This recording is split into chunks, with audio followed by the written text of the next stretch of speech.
Бұл жерде күзет бөлімі отырчу да. Баяғы эштеги видео камераларды ушул жерден көргөзүп турчу. Ушул жерден. Бұл жерде жесткий дисктер бар болчу. Бұл деле күйбөптүр эчтекеси менен. Бұл жерде дисктери турган эле, турчу эле. Булардын биринчи тапшырмасы келди дагы элдерди ары чачыратып, бери чачыратып туруп, мунун ичиндеги дисктердин баарын чыгарышкан. Чыгарып туруп, андан кийин бул жерде өрттөп сашкан. Кичине кечкилер менен өрттөп сашкан. Мындан башка бир да жер күйгөн эмес да. Бул жерде атайы жокко чыгарып сашкан.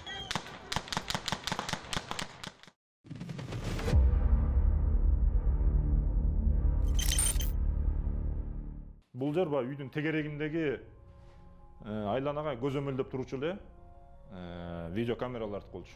Андан сырткары өзүлөрүнүн ар бир башындагы жана шлемдеринде, каскаларында баарында видео регистратор болгон да.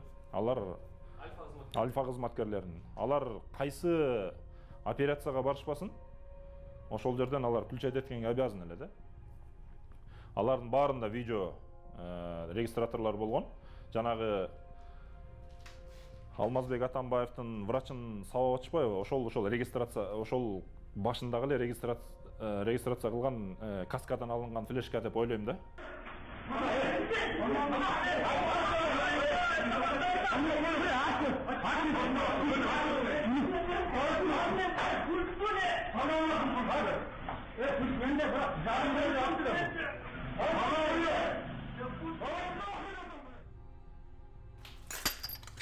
Бул окуя башталаардын алдында дрон учкан экен асманда.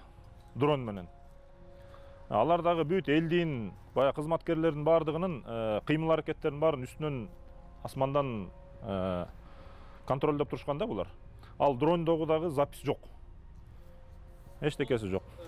Сотто белгилүү болуп атат. Сотто белгилүү болуп атат. Жок. Башкача айтканда атайлап эле жок кылып сашкан. Эми бул себептүү да. Анткени алардын ар бир кыймыл аракеттеринин баары мыйзамга туура келген эмес. Өзүлөрү жооп берип калуу коркунучу бар эле да өзүлөрүнүн. Ошон үчүн баардыгын жок кылышкан да. Болбосо баарын атайлап тартып атса, бизде ошондой эле аябай бир мыйзамдарды бузуп атсак, төбөлөп атсак, анда наоборотунан көргөзмөк да, тескерисинче биздичи. Мына булар мондай кадамдарга барышты, биз мындай кадамга бардык деп көргөзүшмөк да. Ошон үчүн ошол дронду алып келишкен алар. Мына бияктагы камералардын баарын жокко чыгарышты. Жанагы баарынын башындагы каскаларындагы регистраторлордун баарын жокко чыгарып аткандын бирден бир себеби ошол. Анан эң негизги себеби аны жок кылуунун Үсөн Ниязбеков бияктан жарат алып атат. Айчы болуп. Ошол Үсөн Ниязбековдун дагы өлүмүнө бир кандайдыр бир ошол башындагы каскалардындагы регистраторлордун бир себеби бар деп ойлойм да.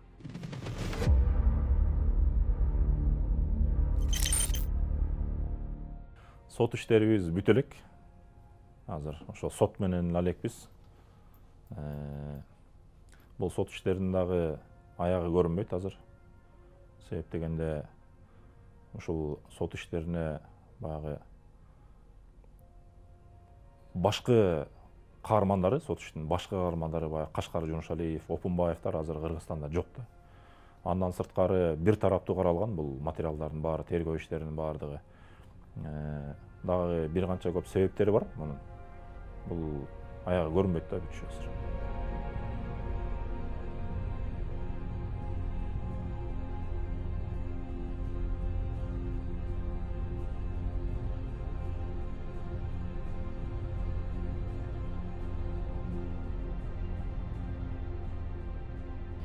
Үсөн Ниязбековдун өлүмүнө Алмазбек Атамбаевди экөөбүздү күнөөлөп жатышат азыр. Мен ошого бир аз түшүндүрмө берем азыр. Мына ушул биринчи бөлмө, мына кире бериштен киргенде эле оң жактагы Алмазбек Атамбаевдин биринчи бөлмөсү. Булар спецназдар кирген учурда үйдүн ичинде киргенден кийин элдер келип калган учурдан кийин булар могу жерге дивандарды баррикада кылышкан ушул эшкечи. Альфанын кызматкерлери. Мен бул өзүлөрүнүн көргөзмөсүнөн алып айтып атам. Ушул жерде диван менен баррикада кылышкан. Анан элдер киришкен. Буларда курал болгон. Анан Үсөн Ниязбеков ушул жерде алдында туруп эле элдер менен переговор жүргүзгөн да. Переговор жүргүзүп, ооба давай анда сүйлөшөбүз болуп, эл ошону менен жарып кирип кеткен. спецназдын балаларын ушул жерде ур-токмок кылышкан. Мына ур-токмокко мына бул жерде диван турат. Мына диван. Ушул дивандын ушундай бери жылып калган, тиги диван тиякта тозулган. Ушул дивандын аркасында жаткан экен. Баягы альфа кызматкерлеринин айтканы боюнча, менин жанымда ошо элдер кирип келгенден биз токмок жедик. Аны эсиме келсем, ошо Ниязбеков менин бут тарабымда жаткан экен деп, мына ушул жерде да. Бул жерде кийин баягы неме кылганда тергөө кызматкерлери келип, бул жерден окуядан кийин келип тартышкан. Ошол жерде мен ушул жерден дивандан, жерден ок чыгарып атканын көргөм. 5.45-тин. Ага чейин өзүлөрү айтышкан, ошо 5.45 үлгүсүндөгү автомат Калашниковдон жарат алган депчи. Анан кийин эле кайра экспертиза менен бурмалап жиберишти. Алмазбек Атамбаевдин куралы болгон СВД 762 мм үлгүсүндөгү куралдан жарат алган депчи. Бирок ага таптакыр жакындабайт. Ага көп далилдер бар. Мен дайым айтып жүрөм. 762 куралы тийген адам соо калышы мүмкүн эмес, даже басып жүрүшү мүмкүн эмес. Экспертиза жарым саат бастырып атат аны. Мейли жарым саат бастырган күндө деле времялардын баарын алып келе турган болсок, Алмазбек Атамбаев курал колдонбой калгандан кийин бир жарым сааттан кийин ал элдер менен переговор жүргүзүп атат да, биринчи этаждачы. Жанында көргөн кызматкерлери баары жакшынакай эле жүргөн, биздин жаныбызда болчу. Эл ур-токмок алгандан кийин көзүмдү ачсам бутумдун башында жаткан экен деп ушундай көргөзмөлөрдү берип атышат, 15 сотрудниктеричи.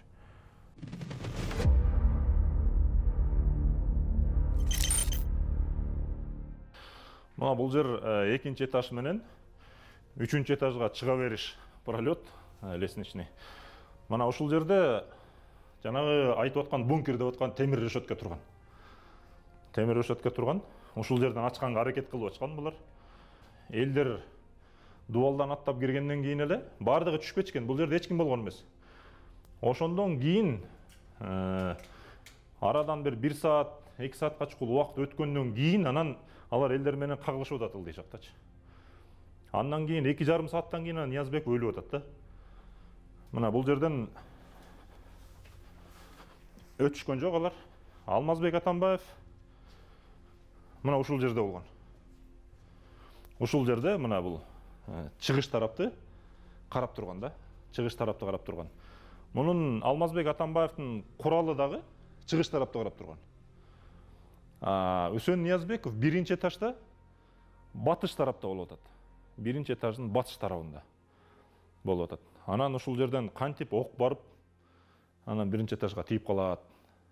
Бул акылга сыйбаган нерсе да бардыгы. Демек, ал убакта элдер менен сүйлөшүп жүрсө, ал анан дагы Жумабаев биздин белгилүү врачыбыз бар. Ал ошол больницага травматологияга барып жаткан эле Ниязбеков. Ал айтып аткан, видеосу да бар ал бизде материалдар. Ал айтып атат, өпкөсүн тешип өткөн, ал каягынан киргенин айтпайт ал. Өпкөсүн тешип өткөн, жүрөгүнүн четин дагы кичине чет тешип өткөн депчи. Анан медициналык терминдерге таянсак, мен деле анча билбейм, бирок негизи жүрөктүн ичинде жүрөккө бир чертип койсо, мисалы жүрөк токтоп калат да, мен билишимче. Сырттан катуу урсаң, жүрөккө урсаң, дагы ошондо да жүрөк токтоп калышы мүмкүн да. Анан ичинен жүрөккө ок тийип өтүп атса, андан кийин 40 мүнөт эште командага берип, эште чуркап жүрүп атса Ниязбеков, экспертиза кандай жыйынтык менен чыгарып койду мен билбейм. Ал экспертизанын жыйынтыгына такыр кошула албайм. Алмазбек Атамбаев эскертүү иретинде ок чыгарган. Өйдө чыгарган да, өйдө аткан да. Эмне үчүн потолок аткан эмес? Потолок себеби бетон. Бетондон с рикошетом кайрылган жерге барышы мүмкүн. Тиги жерде, тигине терезеде неме тизилип турган, кум. Терезеде кум тизилип турган, баягы астата кумдардын баары бүт ошол жака чет жолдон алып туруп жыйнап салганбыз мына мисалы. Анан эми караңыздар. Ок тиги кара точканы көрүп атасыздар да. Кара точкадан өйдө тийип атат да, окторчу бүт. Ошол жака кумга тийип атат бүт. Ал материалдарда да бар, баарында бар. Айнекеде тийгени бар ар жакта. Анан эми элестеткиле, бул жерде альфа кызматкерлери мындай жашынып алып, эшикти ачканга аракет кылып атат да, мындай эле жашынып алып эшикти ачканга аракет кылып атышат. Анан Алмазбек Атамбаевдин угу тияка барып атат. Менин боюмду карагыла. альфа кызматкерлеринин баарын бою эле меникиндей эмес болуш керек да. Анан мейли бул жерден Алмазбек Атамбаевдин куралынан ок тийсин дейли, мейли да. Бирок ошол жерде материалдар да бар. Мына ушул 3-этаждан 2-этажга чөбөрүшкө чейин бир дагы тамчы кан болгон эмес. Бир дагы тамчы кан болгон эмес. Биз дагы ай бизге ок тийди деген үнү да уккан эмеспиз. Анан 7,62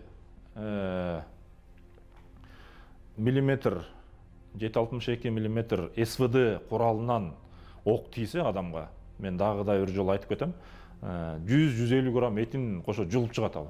Ушундай кыска расстояниядан ал 1 тоннаны жөн эле урат да, 1 тонна удар урат да. Бул жерде бир тамга бир ого калмак, же болбосо кан калмак бир. Бул жерде эч кандай эч нерсе болгон эмес да. Эч нерсе болгон эмес, кан жок. Анан эле булар Алмазбек Атамбаевди бир күнөөгө жыгыш үчүн эле эчтеке таппай калышып эле анан ушу адам өлтүрүүнү дагы кошуп коюп атышат да. Жанагы мен айтып атпаймынбы? Альфа кызматкерлеринин башындагы каскасындагы видео регистраторлордун жоголуп кетиши жөн жерден эмес, баарында болгон, баардыгында болгон. Алар бунун ичиндеги сабап аткан болсо дагы тартылып калган аякта. Көп нерселер тартылган. Өзлөрүнүн баягы мыйзамсыз кадамдардын баары көрүнүп калган, ошол себептен жоготкон. Ниязбековдун өлүмүнө дагы бир тиешелүү видео материалдар болсо керек деген бизде күмөн бар да.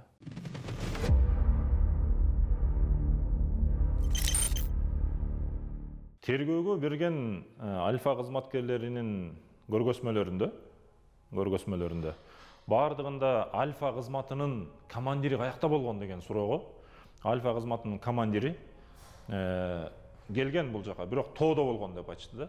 Тоонун үстүндө болгон. Бул жерге аралашкан эмес, кирген эмес деп көргөзмө беришкен. Соттон дагы сот болуп атканда альфа кызматкерлеринен бир канча суроо бергенбиз. Алардын баардыгы Ниязбеков эле болгон бул жерде. Альфа кызматынын башчысы бул жерде болгон эмес деп жооп беришкен. Анан кийин баягы Алмазбек Атамбаевдин врачын сабап аткан видео тарады. Мына ушул эшик болчу, ушул эшиктен сүйрөп чыгышып, мына бул жерге чейин алып барып, тиги жерден рация менен башка сабап аткан. Бул альфа кызматынын башчысы. Башчысы үйдө жүрөт. Демек, альфа кызматынын башчысы башынан эле бул жерде өтчү операцияны өзү жетектеген. Кийин Ниязбеков өлүп калганына байланыштуу бүт жоопкерчиликтин баарын Ниязбековго түртө салып, документтердин баардыгын бул ККМ ошого тууралап жасашкан. Альфа кызматчынын башчысы эгер жетектеп келбесе, анда эмне Ниязбековго баш ийип келдиби бияка? Ал келбейт эле да бул жака. Демек, альфа кызматынын башчысы өзү келген жетектеп. Сотто дагы мына бир канча суроолорду узаттык альфа кызматынын кызматкерлерине. Баягы аларда буйрук бере тургандар бар, жооп бере турган, буйрук бере турган моменттер бар эле. Ошолордун баарын сурасак, баардыгын Ниязбековго түртө салып атышты. Өсөн Ниязбеков бизге команда берген, мага личный команда берген деп. Баягы военный тартип бар, аскер тартиби бар. Эгер башындагы начальник, ал андан кийинки гана начальник эле баягы жетекчиге эле буйрук берет да, барып. Ар бир катардагы жоокерге бар бетине туруп алып бар буйрук бербейт эч ким. Аны баарыбыз эле түшүндүрөбүз.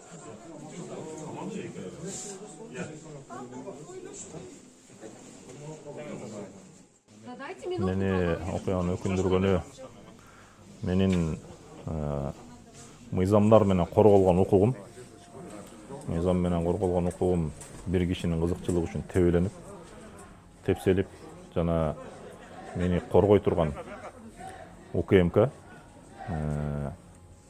коргоштун ордуна ошо Сооронбай Жээнбековдун кланына салып берип коюшту да. Ошону мени өкүндүрдү. Анын аркасы менен эмне деген офицерлер деген мага окшогон ошо кызматка болгон баягы көңүлдөр сынып калды да. Мага сабак болгону ошо мен кандай кыйынчылык болсо дагы ошо баардыгына моюн бербей коркпой турган бир мүнөзүм бар экенин билип алдым да дагы. Батырдын апасы ыйламак беле, ыйлап албайбы? Алмазбек Атамбаевди алып кетиш үчүн мындай элдин арасына келип ызы чуу салып атайлап тополок салуунун кереги жок болчу да. Алмазбек Атамбаевди алып кетүүгө башка жолдор да аябай көп эле да. Себеп эмне үчүн? Бул жерде баягы 1,5 ай опер кызматкерлери тиги мүрзөнүн тушунда туруп алып баягы орусча айтканда наблюдение кылып турушту да. Алмазбек Атамбаев эртеден кечке эмне кылып атат, эмне менен алек болуп атат, элге учурашканга чейин эшикке чыгып атабы, чыкпай элеби деген баягы көзөмөл жүргүзүп турушту да өзүлөрүнүн аппараттары менен. Анан тигинде дагы үйлөр турат, көрдүңөр, тоонун ылдый жагында. Ал жерден дагы ошондой көзөмөлдөп турушту. Биз көрүп аттык аларды. Ал жерге турганда бул Алмазбек Атамбаевдин коросу мындай алаканга салгандай көрүнөт да. Бул элдин арасынан алып кеткен себеби, бирден бир себеби атайын ошондой ызы чуу чыгарыш керек эле.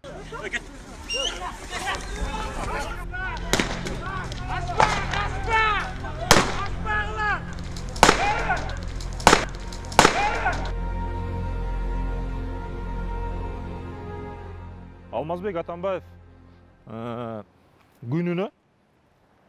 күндө эртең менен түштөн кийин тиги багында сейилдечи эле. Анын жанында эч ким басчу эмес. Бул жерден көрүнөт болуш керек. Тиги багында. Ар жакта забор тигин ар жакта, бияктан бир где-то 500 метр ары турат да. Ошол жерде сейилдечи эле. А элдер болгон боз үйдүн аркасында турчу. Ошол эле забордон секирип кирип деле алып кеткенге толук мүмкүн болчу да. Секирип кирип, бер жагын отцепление кылып, шашпай алып чыгып кеткенге толук мүмкүн эле да. Элди ызы чуу кылбай элечи. Алардын деле планында болгон да. Бир гана жанагындай өзүлөрү пландагандай ызы чуу чыкпай калмак, тынч алып кетип калмак да. Штурм мындай таризде өтөрүн билген эмесмин. Тергөөчүлөр тарабынан жана милиция кызматкерлери келип эле баягы үчкө салып жетелеп кетет. Мен ушундай эле таризде түшүнгөм да. Анан баргам өзүбүздүн жетекчиликке. Ушундай тергөөчүлөр келип калса, менин кыймыл аракетим кандай болот? Негизи соттун чечими чыккан чакты Алмазбек Атамбаевдин коопсуздугуна мен жооп берет эмесминби? Бул жай кандай болуп калат десем, мен баягыда бир жолу кайталап айтып кетем. Ошол убактагы жетекчиси айтты, сен андай тергөөчүлөр келип калса, четке чыгып тур депчи. Мен четке чыгып тура албайм да, мен чогуу жанында болушум керек да. Биринчиден бул менин түздөн түз милдетим болчу. Анан мен ошондо айткам, андай эгер андай четке чыгып тура турган болсом, анда мага кагаз түрүндө буйрук бериңиз. Ошо кайсыл убакыт болбосун келсе четке чыгып турасың деп. Анан мен ошондо чыгып турайын. Ачыгын айтканда сизге деле ишенбейм деп айткам да жетекчиликке. Анан ал айткан, андай болсо мен өйдө жак менен муну дагы териштирейин, тактап анан сага айтып коебам деген. Ошол бойдон мага эч кандай байланышка чыккан эмес.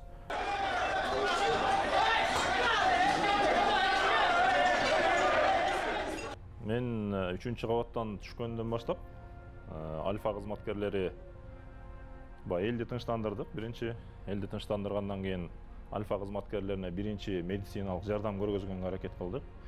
Андан кийин ошол аябай состояниялары өтө катуулардын эшикке тиги тез жардам машинеси келген. Алар мындан бир 1 километр арыраак болуп калат го, жолдун боюнда бактар менен тосуп турушкан. Ошол жака чейин келип, андан бери келе албайт эле. Ошол жака чейин ташып чыгуу болчу да. Эң чоң маселе. Бул жерде тоолгон токой элге баш ийбеген элдер эле, ызы чуу баардыгы. Анын арасында провокаторлор да бар эле. Мына ошол жерден Альфа кызматкерлерин жанагындай Алмазбек Атамбаевдин үйүндө килемдерге ороп туруп, анан ошол жерден ташыдык. Мен тилекке каршы ушундан алыс кете алган жокмун. Себеп дегенде менин бияктан кеткенге укугум жок эле. Алмазбек Атамбаевдин максимально жанында турушум керек эле. Балдар жеткизип атышты мына бул жерден. Анан аягында баягы сознанияда турган балдарды чыгара баштадык. Өзүнүн баягы эсин жогото элек балдарды чыгара баштаган. Ушул жерден, мына так ушул жерден мага да кол салуу болду. Элдин арасынан. Алар баягы платок орношкан экен беттерине. Алар провокация кылып, мына бул өзүнүн чогуу иштешкен кызматкерлерин бүт баарын чыгарып атат. Бияка чыгарбаш керек, бага калыш керек булар деген провокация кылып атышты да. Заложник, маложник кылып калыш керек деген. Анан алар айтышты, азыр тияктагыларды тез жардам машинелери баарын алып кетелик. Ал жерде да жатышат. Азыр баардыгын сабайбыз. Буларды чыгарбайбыз, эч кимди кетирбейбиз анда. Ол сознаниясында жаткан балдарды чыгарбагыла деди да. Ана ошондо эле бул жерде чыгарып аткан балдарды аябай тепкилеп чапкылап ишти да баарын. Аны элдин колунда дагы ар кандай арматура, там айры көтөрүп алышкан, кээ биринде бычак, колдорунда куралдар бар эле. Аябай кооптуу болчу да бул жерден калгандарын чыгарыш. Ичинде калган 6 спецназ бар экен, ичинде калган. Алар алтоо деле суранышты. Тынчыгы чакты бизди чыгарбай эле отургула депчи. Анан анын үстүнө бул жерден тиги жакка чейин баягы мойын милдетти мойнуна алып, ташып жеткирчү балдар да ташыбай коюшту да тияктуу көздөчү. Уже элдер аябай мас дагы болуп кетти, мастар да жүрөт арасында, провокация да кылып атышат, өлтүрүп койсо эмне болобуз? Чыгарбайбыз деп, мен жалгыз кантип чыгарам аларды. Ошону менен 6 калып калган болчу. Алар дагы анан кийин заложник деп айландырып ишти да. Эл тынчыгандан кийин эле аларды керек болсо менин телефонум менен ошол убактагы ичиндеги 6 кызматкердин бирөөнө чалдырганмын. Өзүлөрүнүн баягы нөмөт бөлмөсүнө чалдырсам, ал айтты, аларды сөгүп эле отуруп калды. Бизге келбейт экен жардам деп. Мен сүйлөшсөм, ооба мына жиберип атабыз деп 2 жолу алдашты, эч ким келген жок, эч кандай аларды алып кеткеничи эртерээк. Ошону менен арга кетип өзүнүн машина таап, аркы айылдан өзүм машина таап, анан ошол айылга чейин чыгарып кетирүүгөнгө өзүм аргасыз болдум. Ошентип 6 кызматкерди эртеси күнү чыгарып жибергенбиз. Эч кандай күч колдонулган жок, нормально все было. Эмне калып калдыңыздар бuyакта? Эртең менен бери күтүп атабыз. Жака келгениңерге өкүнүп атасыңар. Ооба. Эл менен болсаңарбыз. Эл менен бизбиз, ооба.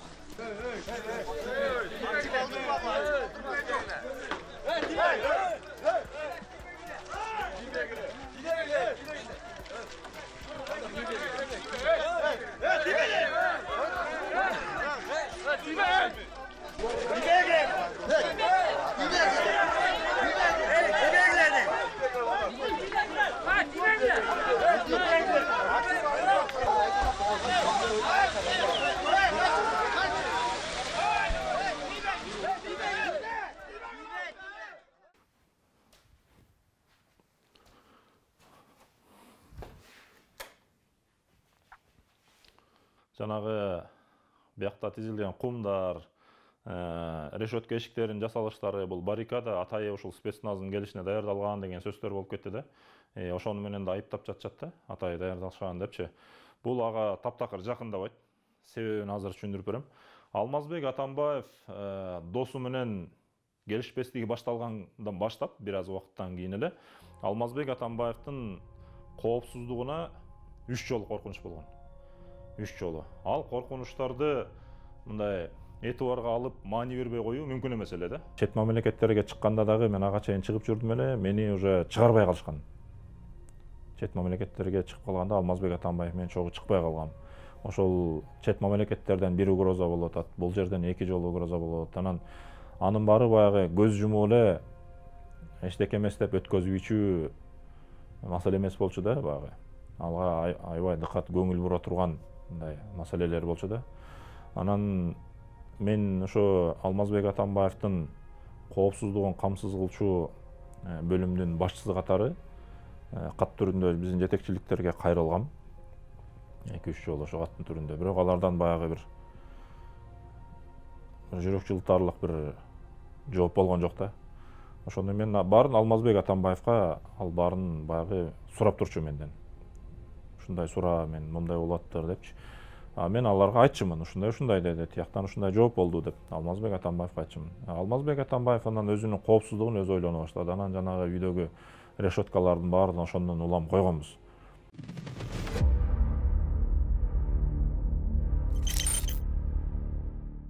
Алмазбек Атамбаевга эгер бул жерге коркунуч жаралып калса, өмүрүнө кол салуу болуп калса, ал жерден биз жардам чакырганда где-то бир саат 20 мүнөттүн убагында келип калышат да бияка. Алар чогулуп бага келип калышат. Анан ошонун баарын эске алып туруп, Алмазбек Атамбаев өзүнүн коопсуздугуна өзү көңүл бура баштады. Анан бул жерге жанагы решеткаларды ошого орнотконбуз. Кечкисин кирип жатканда ичинен бекитип алып, мына ушул жерге жатчы Алмазбек Атамбаев. Күндүз ылдый жакта болчу. Кечкисин бекитип алып, ичинен бекитип алып ушул жерге жатчы.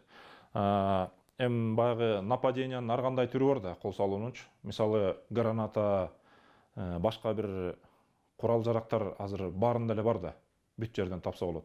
Мисалы терезеден келип туруп, бул терезеден мисалы гранатаны ыргытып ийсе, түзө эле кирип, айнек талкалап көрүн, иштен жарылмак да. Мисалы да. Анан ошон үчүн Алмазбек Атамбаев бул айнектерди да бронь кылам деп аракет кылды. Бирок броньдагы тиги башка мамлекеттен заказ менен келет экен бул жака, бул терезелерге. Заказ менен келгенде да ал да өзү да кымбатта турат экен. Бирок биз баягы мен безопасностька жооп берем да, бул чоочун кишилерди киргизбөөгө, көбүрөөк киргизбөөгө аракет кылдык да. Бул жерге алар чоочун кишилер кирип жасаш керек да аны. Ошон үчүн жанагы кумдарды алып келип, ушу терезеге тизгенбиз жөнөкөйлөтүп эле. Эми бул жерге конок кирбегенден кийин мына бул жерге жана кумдарды алып келип тизип, кумдар анан калганын мына бул жерде дагы бар.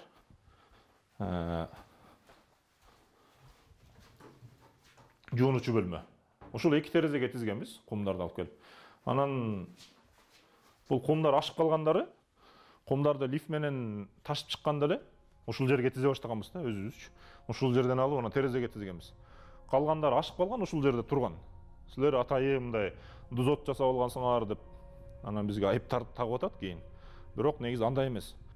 Алмазбек Атамбаевка провокация кылып туруп бир 100 киши келип кол салса, анан ылдый жактан жардам күтөбүз да биз.